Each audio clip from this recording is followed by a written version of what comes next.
Hi everybody, welcome to Jewellfamilyfarm. Today we're going to be making gingerbread. Hope you join us. Okay, so what I've done so far is I've sifted 3 cups of plain flour and 2 teaspoons of baking soda into this bowl. This is an old-time gingerbread Appalachian recipe. That's what it's called. My oven's heated. All right, so we got 3 cups of flour and 2 teaspoons of soda. So in this mixing bowl, we're going to set this aside for a few minutes. And in this mixing bowl, we're going to add, we're going to put our butter in, which is 1/2 cup of butter.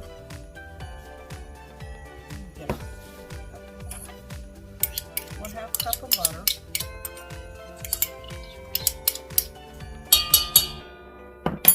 1/2 cup of sugar.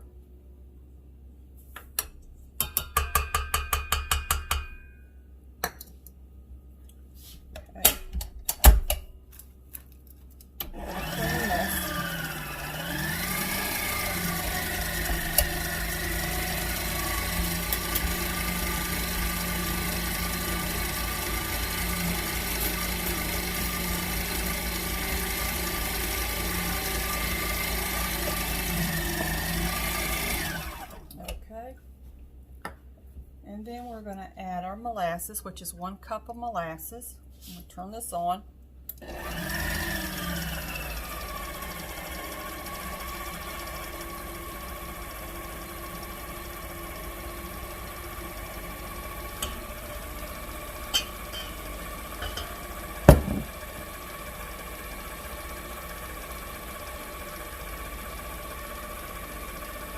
I don't know, but Christmas is just not Christmas unless you have stuff with molasses.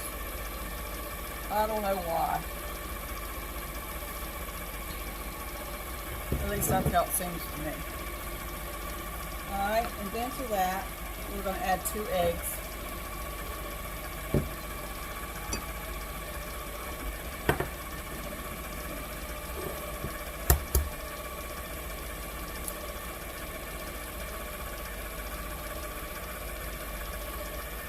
Sometimes my chicken eggs have these little specks in them, and I don't like that.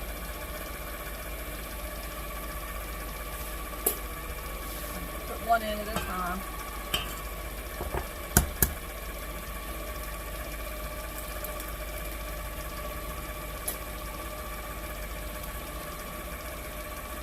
Okay.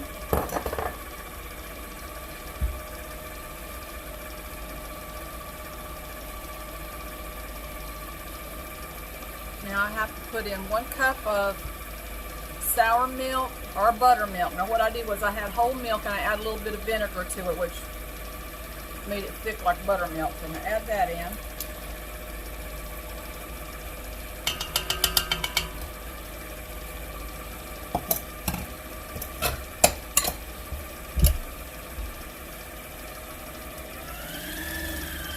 Let that mix up for a few minutes.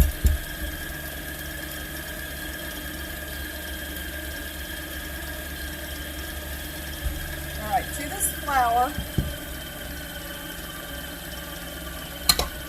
I'm going to add 1/2 teaspoon of cloves,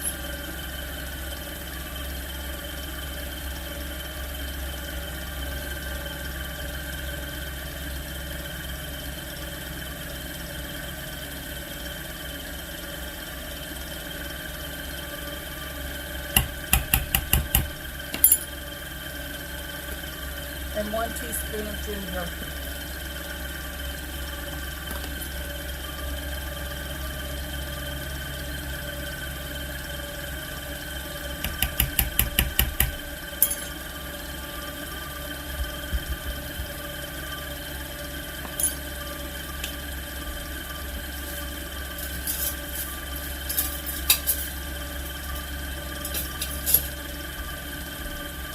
I'll mix this up.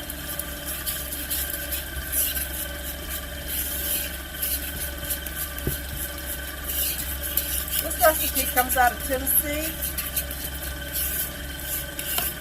I try to make recipes that fit every budget, that fit each household. I try to do things that most people have already on the shelves that you don't have to run out to the store and pick up. The only thing I think that maybe some people might not have is maybe the ginger and the cloves, I don't know, and then maybe the molasses, but that's just kind of a staple here at my house, so I always have that stuff on hand. Alright, turn this off. Add a little bit of flour at a time, just so it doesn't poof out all over the place. Alright.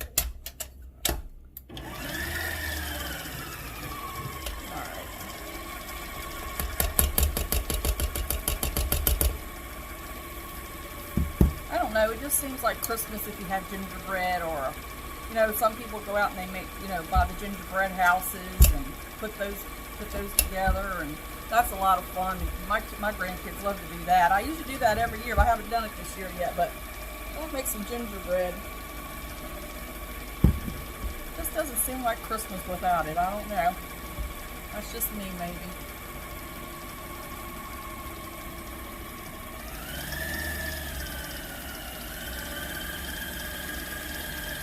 So what I'm going to do here is I've got a, let's see, what size is this? This is an 8x11 pan. I'm just going to spray it. You can grease it if you want to.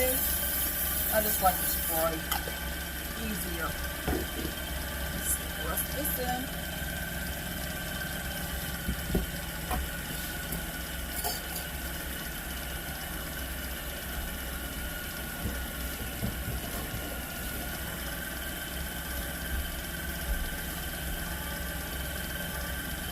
I'm going to try to upload a lot of videos this week on Christmas baking. We were doing the hogs last week and the week before that, so I didn't upload a lot of videos. We finally got all that done. We finally got all the hogs butchered and packaged. That was a lot of work. I made some sausage and I made some liver mush. I don't know if you're from North Carolina, you know what liver mush is. It's like scrapple. So got all that done. That was a lot of work. We did 2 whole hogs and we did it ourselves. So the second hog I didn't have as much help because my oldest daughter, her family got sick and wasn't able to help us. And then my other daughter, she works, you know, all the time. So the last hog I pretty much cut up and packaged myself, which was fine. That's why I haven't uploaded any videos lately. So hopefully next week I can get back on that. I'm going to do a lot of Christmas baking next week.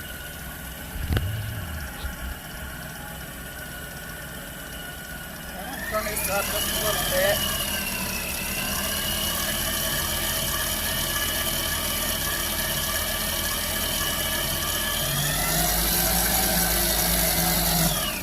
Give it a scrape.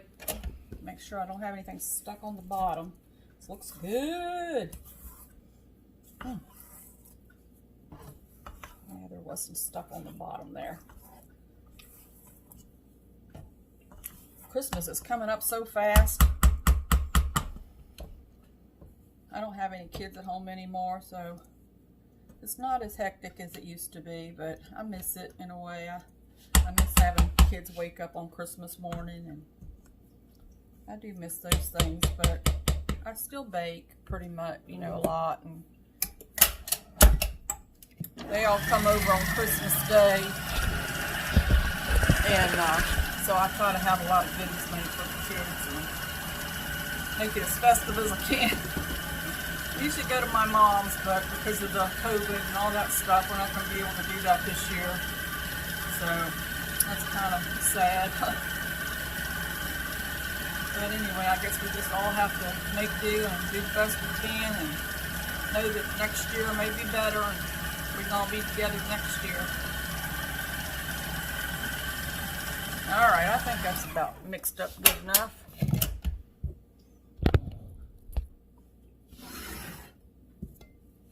All right, so you can grease and flour your pan if you want, or you can put parchment paper down in the bottom. Whatever you like to do. I just sprayed mine with some spray oil. What do you call it, Pam, or whatever. And all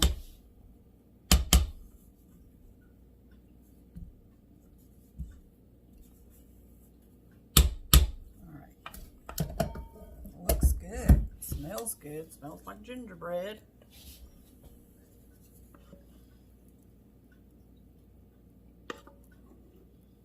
This makes quite a bit. Now, if you don't want this much, you can cut the recipe in half if you want. Or if you want more, you can double it.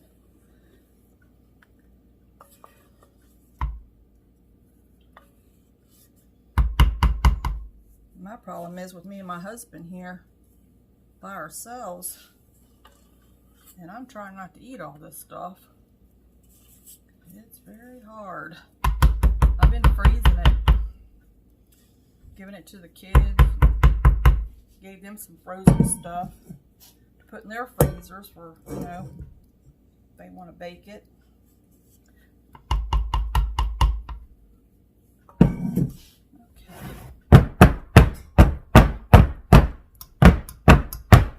Just trying to get some of the bubbles out.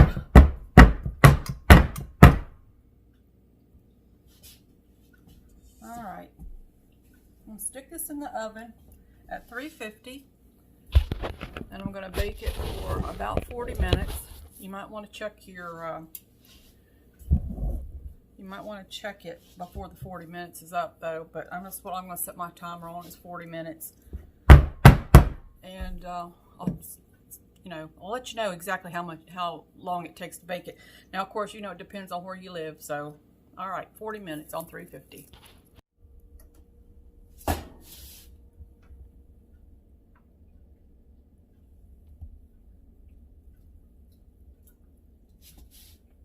Looking good. Okay, while we're waiting on that gingerbread to bake, let's make some whipped cream. Okay, I'm just going to make a little bit. So what I'm going to use, I'm going to use heavy whipping cream. I'm just going to use 1 cup. I'm going to add a little bit of Splenda to it. I'm going to add about a teaspoon, about a teaspoon and a half of Splenda. All right, we'll turn it back on. Okay, so it's starting to get thick. As you can see, it's still drippy and runny. Gotta whip it some more.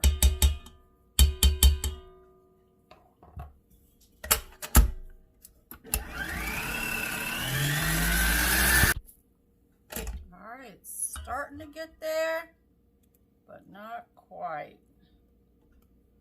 You have to be really careful, keep an eye on it. It'll turn to butter. We don't want that. Although I do love butter.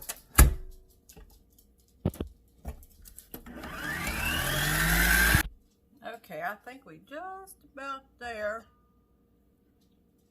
It's getting thicker. It's not falling off the spoon. I'm going to whip it just a couple more minutes just to make sure it's good and thick. My dogs are going crazy. Okay, I think that's it. Dogs, stop. You see how it sticks to the beater? That's what you want. Okay? Put it down in our little bowl. I'm going to lick this. Yummy.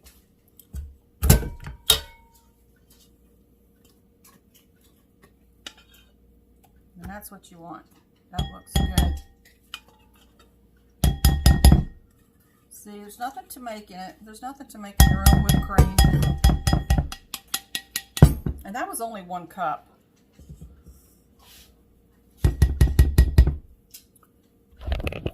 So that wasn't, I mean, I made a pretty good sized bowl.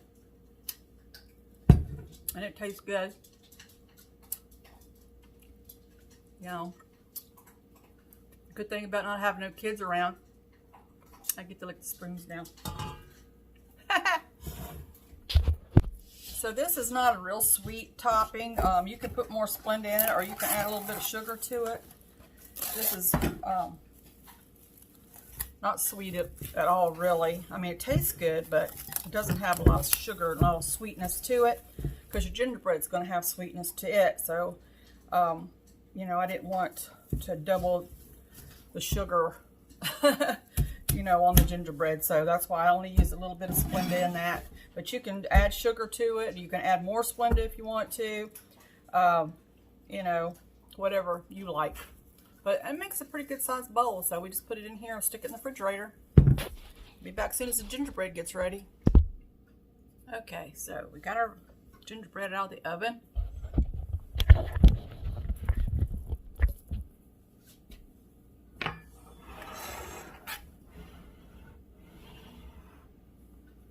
Cut a little piece of it. It did take 45 minutes for this to cook. Let me get a knife.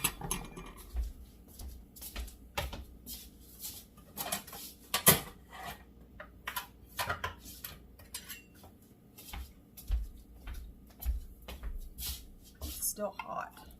I'll let it sit out and cool for just a minute before I put any whipped cream on top of it.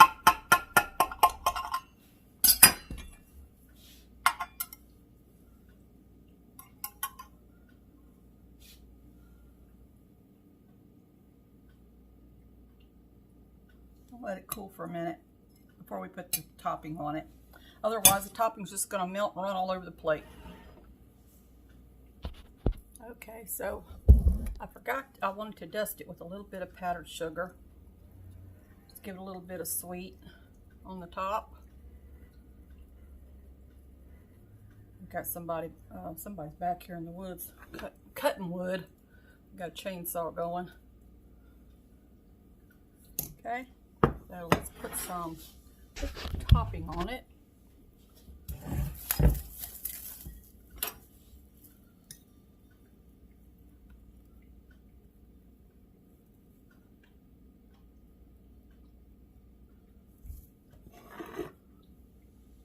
There it is.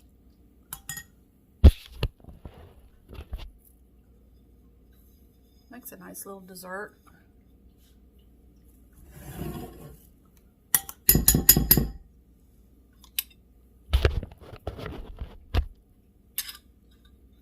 see what it tastes like. It looks yummy. That tastes good.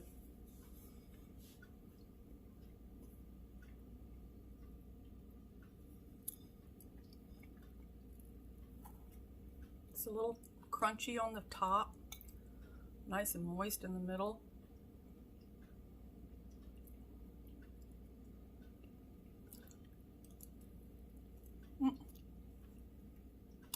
Very good. Not too sweet, not too spicy. It's just right. It's just very simple, not over sweet. It's really good. Hope you try it. It's a very simple recipe, very economical to make. Makes a pretty little dessert. Okay, so we'll see you next time. I'm hoping to start Monday, uploading more videos all week. And one of the things that I am going to make this week is a fruit cake, but it doesn't use the normal candied fruit in it, because I'm just not a fan of the candied fruit, but I do use a lot of nuts and a lot of dried like cranberries and raisins and things, but not the candied fruit. So I hope you come back for that, and have a good weekend. We'll see you Monday.